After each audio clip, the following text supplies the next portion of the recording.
As if COVID-19 wasn't enough to worry about, we are learning traffic deaths involving speeding were way up in 2020 across the country and right here in Nevada. 13 Action News anchor Ross DiMattei joins us live now after working to find out why. Ross.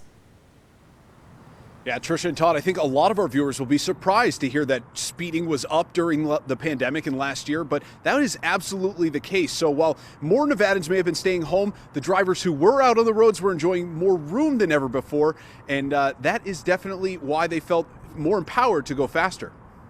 Looking at overall crash fatalities last year in the state of Nevada, especially in Clark County, our fatalities were higher than the year before.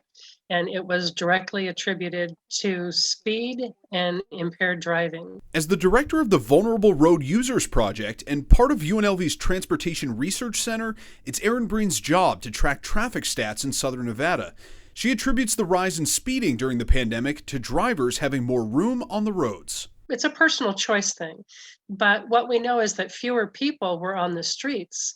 Streets were less crowded, and people took that as an opportunity to go faster. But Breen says the problem extends beyond just last year.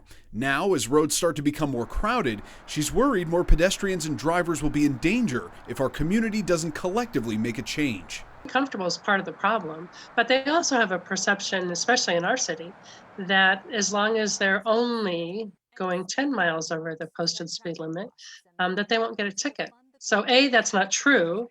And B, when you tack 10 miles on a 45-mile-an-hour road to start with, that's a deadly speed, especially for a vulnerable road user.